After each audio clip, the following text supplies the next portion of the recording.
Hey, my name is Kybalion, go by BBoy ANANSI, like the spider. Today, I'll be showing you some footwork we're gonna do.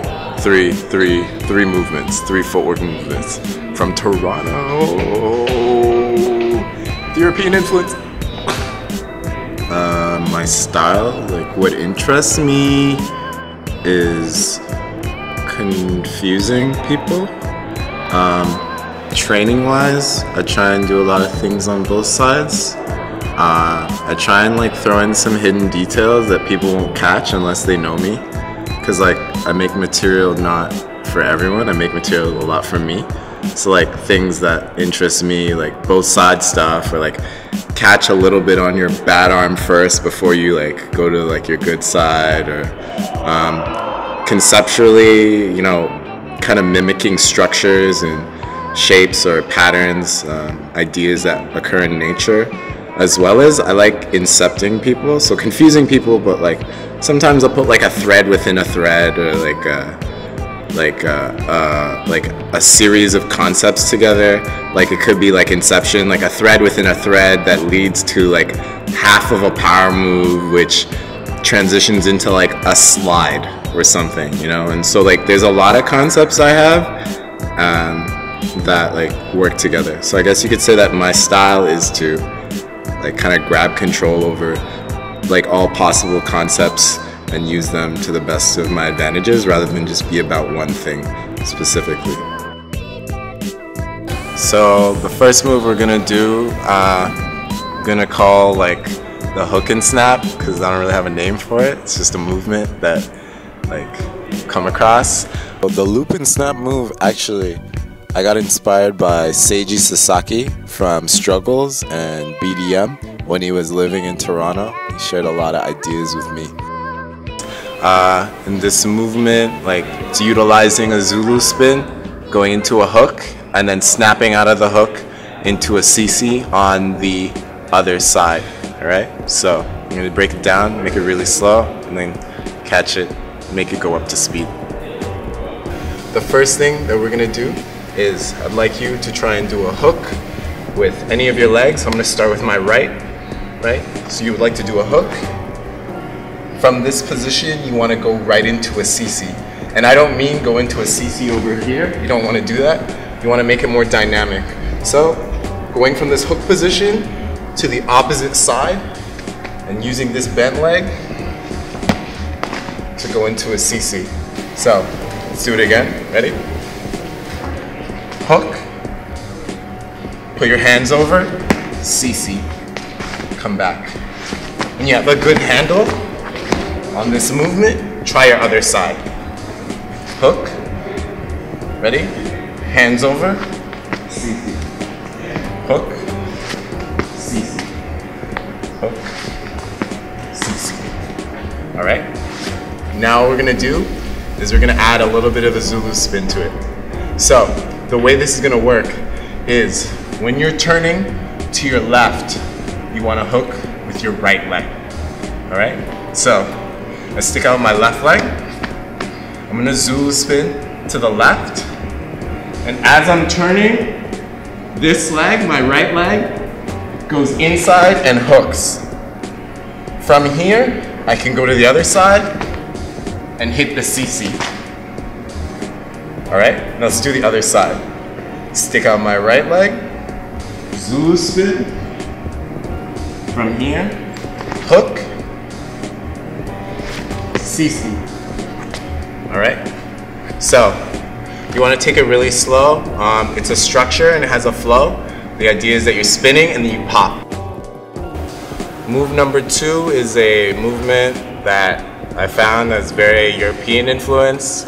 I went to France and I met a lot of people like Laos, Bruce Wayne from Total Feeling Crew, some people from Actual Force, as well as you know, like a lot of b-boys, like also Sweet from Bad Trip, and I saw just a lot of like leg work, and it really heavily influenced my style. So this one was kind of combining usage of like the middle path of the figure 8, but only at the front. So once again, we're utilizing the hook and kind of a coffee grinder to pivot around, all right? So for this move, one thing you have to understand is that anybody could probably follow the sequence, but what you really want to get the feeling of is flow and rhythm. So for that, first start by moving your hips around like this. Try both sides. Because this is the movement or the idea that we're utilizing, even though we're going to be doing it on one foot and the other leg crossed. So first, once again, you need to know a few movements before we start this move. You need to understand the hook, all right? You need to understand coffee grinder. And you need to be able to coffee grinder into a hook so that you can weight shift, all right? So first, you'd like to do a hook, boom. From this position, use your hands to shift your weight to your other side and be able to move your hip. So practice going like this. Hand, other side, hand, other side. Notice that I'm pivoting and I go up on my hooked leg. So one leg that's hooked, I go up on it, all right? From here, as you're going up, you want to extend your hip and take the leg that's crunched in, pop it out with a coffee grinder and hook on the other side, all right? We do the same movement to the other side because everything on both sides to even out your body. So from here, switch, push it up, use your hands, coffee grinder around.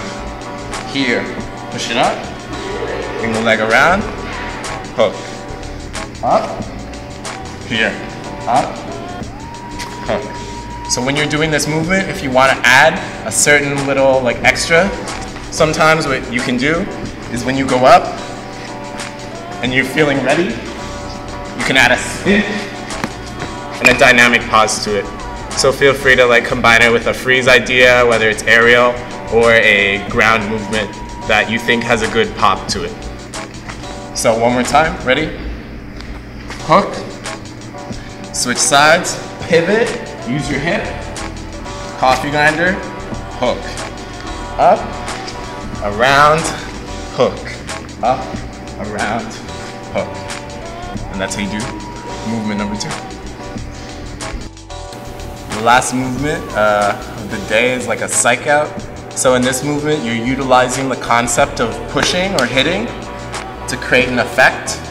This one specifically, we're doing the reverse of what typically people do. A lot of people usually like hit something to go down, but not a lot of people use reaching in or other concepts like that. So in this one, we're utilizing the idea of reaching in and grabbing your body to create the next big effect. So we're gonna use a 6-step for the sake of keeping things really simple, but you can put this in even the middle of a swipe combination or after a really dynamic power move to really create a really weird kind of a distracting effect from wherever you're doing.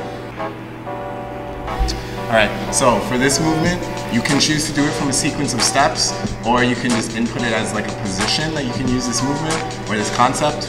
But either way, we're gonna start and we're gonna use the 6-step or the 6-step sequence to initiate this. So starting from here, 0 position, or at least what we consider, or some people consider 0 position. It's gonna be 1, 2, 3. Now here, 4. You can consider this almost like a swipe position because you can extend and put your hip out. So from here, what you'd like to do is at first hit this position on the angle and then feel free to turn and pivot your hip. From here, you want to use your right arm, which is on the ground, to reach inside. So you want to reach inside your leg to pull it back. Alright? So by pulling it back, you're creating a knocking effect or like a domino effect. And then once it goes down, you can kind of pivot it and take it where you want to go. Where here, I've inputted like a CC to create a bounce. So I come back to the front. Alright? So, ready?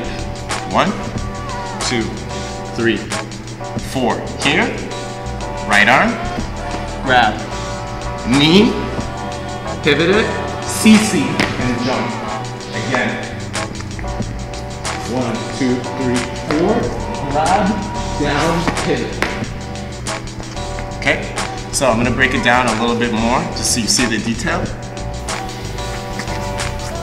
Here, 4, grab, knee, or the side of your calf, sideways, move the leg, CC, and jump.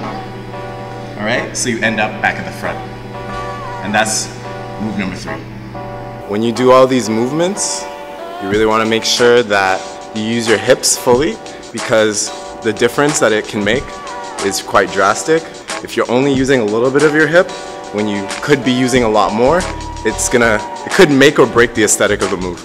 So make sure when you do it, try and experiment whether you want to use your full hip, a little bit, or like, you know, maybe you tweaked it and you only need to use like an inch. So figure it out, mess with it, flip it, do whatever you want with it, just have fun with it. Peace.